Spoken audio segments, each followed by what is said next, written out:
Hello and welcome to another episode of All Politics is Local.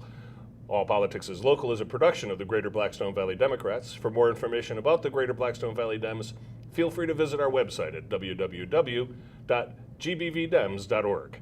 With me in the studio tonight is Katie Toomey, candidate for Register of Deeds. That is true. Yes, that is indeed. true. Thank you. Thank you for taking the time out to come on the show. Absolutely. Why don't we dive right in? Tell us what's it all about with the Register of Deeds? What's the position that you're running for? What do you do there? Okay. All that kind of stuff. Register of Deeds is a little known job. It is. It used to be a countywide position. It's called a district position. It actually falls underneath the Secretary of Commonwealth, which makes it a unique position because actually whoever wins this position will actually be answering to another elected official, which would be our Secretary of Commonwealth. Okay. It's currently Bill Galvin. He has some opponents this year, but he's been doing a great job for the better part of 20 years. What it is each district holds the land title documents, the actual physical documents for all dirt, for lack of a better explanation, is dirt.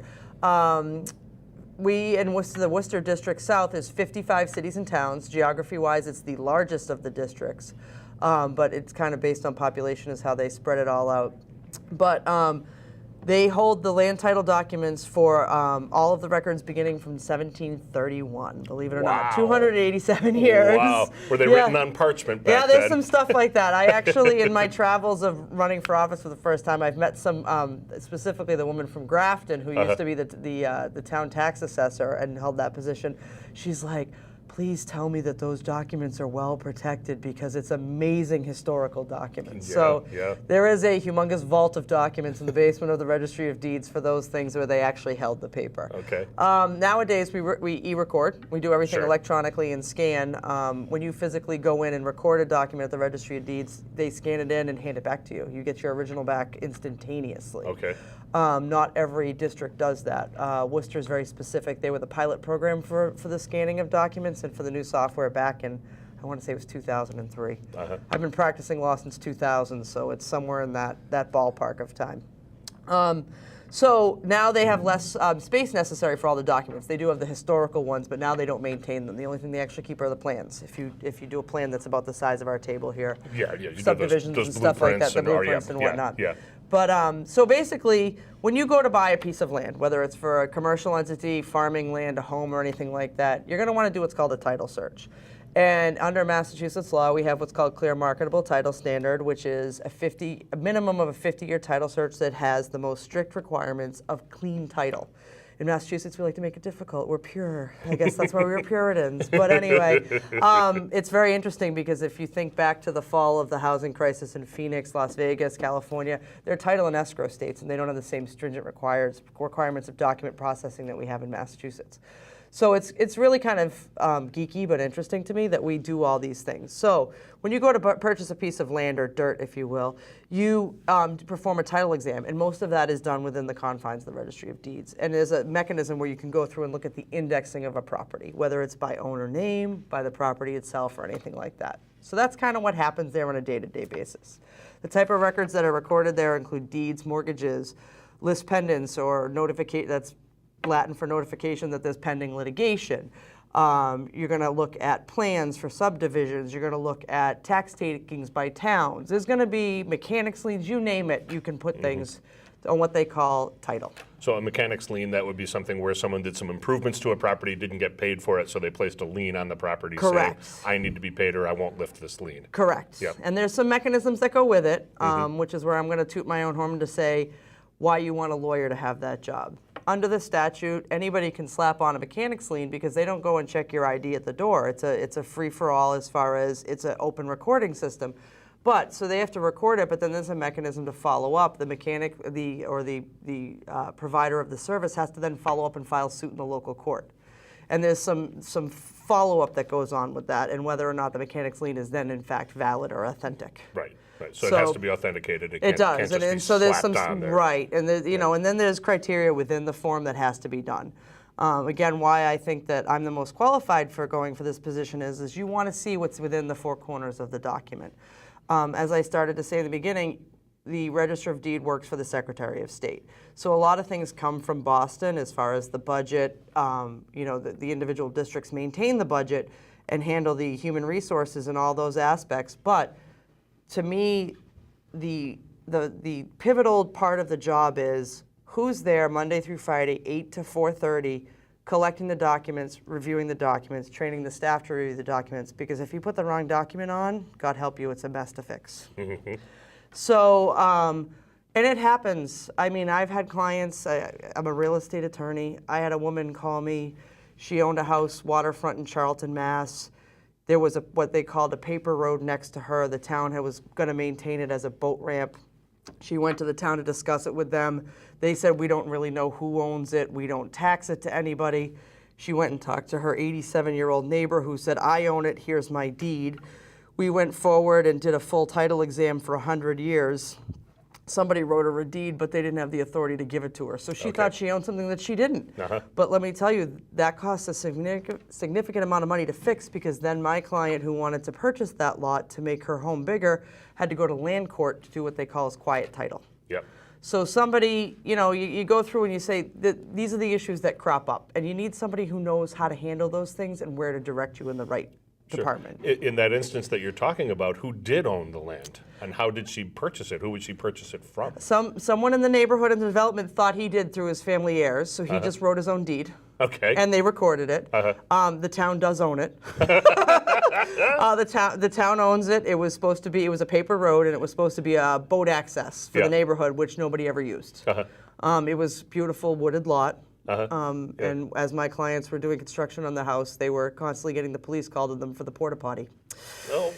Because it was on the paper road, which the woman thought she owned. So it is interesting how it snowballs. Yeah. And what is recorded and what isn't. Yeah. Interesting. Interesting. So basically, that's really what it's all about. It's about property. It's about deeds. It is. It is. It's about. I mean, there's lawsuits. The IRS can come after you and slap something on you. As you know, you represent somebody and they call you up and say, "I'm selling my home. Can you help me?" And I say, "Is there anything I should know?"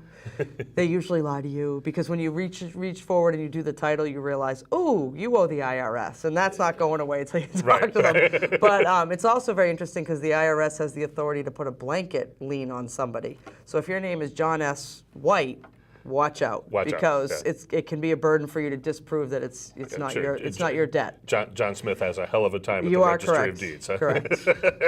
Correct. So there's a whole slew of things that go on as far as that, but basically it's land title records. Okay. Yeah. All right. So we touched a little bit on your bio there. You're a lawyer. Sure. I am. Okay. Yeah. And so why don't you tell us a little bit about more about you and why are you running? Great. I am a child of Holden, Massachusetts. I'm a Central Mass kid. My parents relocated from the Boston area when I was the whopper of 3 years old. And my father was a public servant, which will lead into why I think I might have an affinity for this job. I grew up in Holden. I now live in Worcester. I went to UMass Amherst for undergrad, and I went to Suffolk Law in Boston for law school. I started practicing in 2000 when I graduated. I did the firm thing for a while, the medium-sized firm thing, realized that was not my niche, and then got into real estate, which is where I've honed my skills for the last 13 years, which has been great as far as a learning curve like that. My father, as I stated, was a public servant. My father was the first assistant district attorney for Worcester County for a number of years under John Conti, and then he became a judge in the Commonwealth. Okay. So I grew up in the system. I grew up hanging out with all the state employees, so it's not an illogical leap for me. Sure. Honestly, I love our Registry of Deeds, having gone to almost all of them, not all of them in the Commonwealth, but most of them in my practice.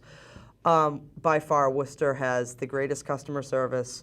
He's got Tony Vigliotti, the current in the Register, has been on the forefront of technology. He's worked with stuff. He's gotten pilot programs. And it's just an amazing experience. And it's interesting to meet lawyers that say, I hate the ride, but I love the registry. If I'm not mistaken, I had Tony on my show. Oh, great. Back when we were at the old Comcast studio. Yeah. That was years ago. Yeah. I believe Tony came in.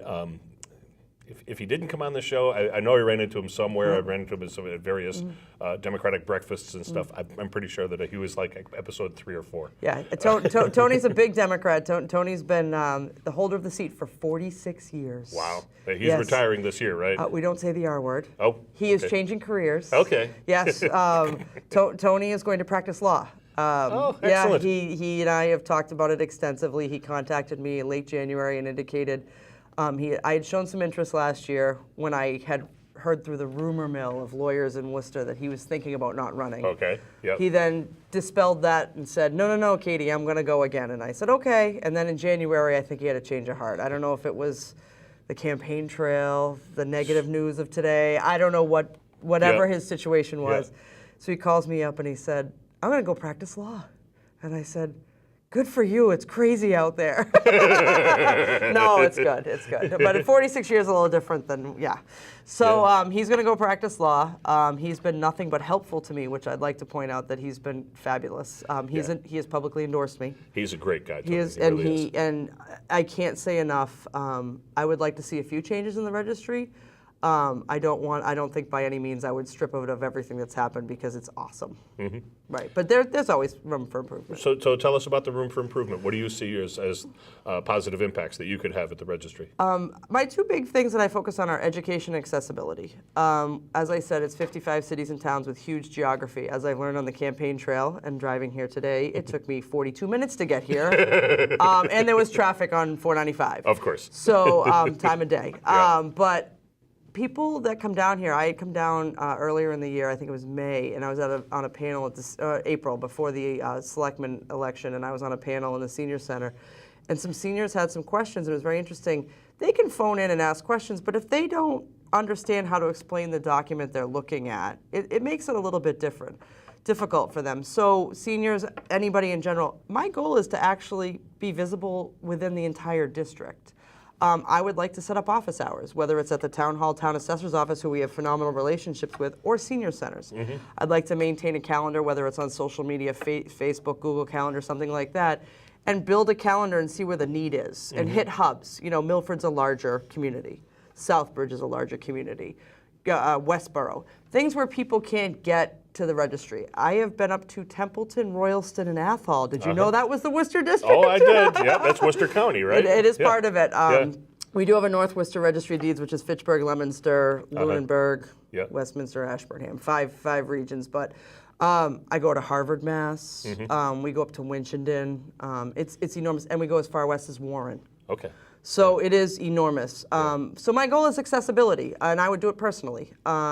I wouldn't mind picking dates, 1 or 2 days a week, giving a couple hours, and scheduling it and saying, here I am, come ask me a question. Show me your deed. Sure. and your staff would probably love that too, because for a couple of days a week you'd be out of the office. Exactly. You hit the nail on the head. Is she gone yet? Coffee for everyone. I know, and personally in my law office, my paralegal goes, have you left yet? So yes. No. So that's my first one. And the other one is education. I've learned through my stomping around talking to people, they ask, and appropriately so, what is the Registry of Deeds? I've been asked a lot, is it the same as probate? A lot of people will say, oh, when I die, I don't want to have a will, or I do want to have a will so I don't have to go to probate. I'm like, well, it's a little different than the Registry of Deeds. Yeah. So I feel that there's a lot of education to go on there. Again, as I mentioned in the beginning of our conversation, I met a woman from Grafton who was in the assessor's office, and she was really intrigued by the historical documents. Because of that, I think that it's almost the equivalent of a library. I think you could come in and look at things. You can do things. The computer system at the registry is far different than the Mass Land Records webpage that we have, that you and I have access to from home or our telephones. Sure. It's got better search engines, things like that. You will see a lot of the public in there. There are tables of computers available. Really? And people will be doing genealogy. Oh, cool. It's really kind of neat. Who knew? Yeah. So I think that that's something I would like to kind of bolster up and have seminars and bring in outside people. We have a beautiful conference room that's paid for by the Commonwealth of Mass, by the taxpayers. That's part of the office. And you can come in, you could use it, you can reserve it, you don't have to pay for it, we can't collect money for it, but to come in and have seminars, genealogists, lawyers, title people, things that relate to land. Even or even just people who are interested. Absolutely. Yeah. Absolutely. So I'd like to bolster a little more education about it because it's what I do. That's great. Yeah. Yeah. I hadn't even thought of that, but yeah, through land records you can trace your own genealogy, see where or other people's, or your neighbors. Or your neighbors, yeah. Yeah. People look in farmlands. A lot of the right to farm communities, they want to look at different things and say, oh, when I go places, I saw this statue in my town, like in out in say West Brookfield. Who's Lucy Stone and who is her parents? Because did she actually own? Because she was a woman from 200 years ago. Sure. Type of yeah. thing. Of course. Yeah. Because you see people doing that, right? Wow. Yeah. Wow. That's great stuff. Yeah. Yeah. So actual parchment documents. I mean, there's a few in there. Yeah. There's kind of like I remember they're in the bowels of the basement. I remember when I was a kid, we went to, of course, we did the Washington D.C. field trip in 8th grade, and we couldn't take pictures of the Constitution because of the flash. Because of the flash, they didn't want the flash camera to deteriorate that precious document. So you must feel much the same way. Yeah, they have books, and only special people can go in, and you kind of have to set up the times and whatnot. But that's something I think should be available to people. Parchment actually rots over time, it does. doesn't it? It does. I get anxious whenever it rains. It's made from sheepskin. Correct. Right. Yeah. If I remember correctly, too, you can get flea bites from it because fleas like. Thankfully, Tony, Mr. Vigliotti, has taken the time and set it all up that most of them are scanned in anyway. Oh, good. So if you go on to the web page from home and you go on to masslandrecords.com, you can go back and search as early as the 1950s without going into any type of intricate little ways on playing, which we've all learned how to bypass. Be like, how do I get that deed from 1934? Because the same families owned it, and through all the way through. There's ways to do that, but if you physically go to the Registry of Deeds, their computers are much more user-friendly, and the search engines will just help you just pump it right out. Right, and it's all right there. It's all stored in a local database. Yes. Yeah. Right on site. Yeah. So the entire county of Worcester. Just about. That's minus 5 towns. That's pretty big. It's huge. I work in the solar power industry, and so for a long time I did sales, and I was driving around. Right. I've driven to all the towns you mentioned, Templeton, and all It's all a ride. Over. It's a ride. It's up a ride. there. It sure is. Yeah. Not much cell service out there either. Yeah. Right. GPS fails. Yeah. Sure. Yeah. It's funny. So I'm an attorney. My practice is real estate. I was a French major in college, which makes me a little bit weird, but different. Good, but whatever. And then I have some, I did some traveling through college, which kind of makes me, I think, the extrovert that I am. I just kind of like all that stuff. I'd like it to be customer friendly based, Sure, that's great. So essentially, we've got about 10 minutes left. Okay. Do you want to talk a little bit more about anything that you want to do to make the registry better, or? Yeah. So some other things that we bring up, and it's funny. I actually I turned on the TV the other day, and I was watching American Pickers, and Bill Galvin comes on with his ad, and it dawned on me that I want to make sure people realize that the Secretary of Commonwealth works very closely with all the different Registry of Deeds with regards to fraud alerts. So there is a consumer notification service called CNS. Worcester is one of the participants in it, and it's interesting because each district can kind of do their own thing, which makes it a little bit different. But Worcester has maintained, has been on the forefront of that. But in 2020, the Secretary of Commonwealth is requiring all of the districts statewide to be on the same server for that situation. But you can set up and you can send an application electronically through the Worcester Registry of Deeds webpage, where you can give your name and your property address. And if somebody tries to record something on your property, they immediately email you. Okay, so they'll flag an alert, much like the credit services, the credit watch services. Correct. And so stuff. they offer that. Oh, excellent. So I want people to know. Did you know that? No, I didn't. So you go. Yeah. So you've educated me. I've educated both of my viewers. Right. The fraud. Come on, just the two of them. The fraud thing's huge. We had an incident in Massachusetts. A few incidents. And thank God it was not Worcester County. But there was a gentleman in Cambridge who all of a sudden got a knock on his door, and somebody was trying to change the locks because somebody recorded a fraudulent deed on his property. Wow. And he was in his late 80s, and they were knocking on the door saying, "We're here to make sure you're out to change the locks." And somebody had recorded a fraudulent deed with a fraudulent notary seal, and then subsequently did a secondary deed and a mortgage and took a ton of money and used it however they wanted to because there was no real owner there. And he caught it immediately, and now it's Maura Healey's involved and all that stuff. So it does happen, but had that gentleman known about it, which goes back to my, I want to educate people. Be available, go to senior centers, go to town meetings, and just tell people, hey, this is a service for you. It's free. Yeah. You pay for it through your taxes. Secretary of State maintains it. Your local district is a place you can come down and talk to us. We can load you up on down there at the office. I'd love to have that accessibility. Excellent. Yeah. So that's kind of a big thing now. Fraud is huge. Deed fraud. People are really worried about it. It's like the next logical progression. Honestly, besides your family, what's your biggest asset? Right, your home. Your home. Yeah. Your home or your land. Yeah, for most people. For most people, it is. Yeah. Yeah. So to me, it's uber important.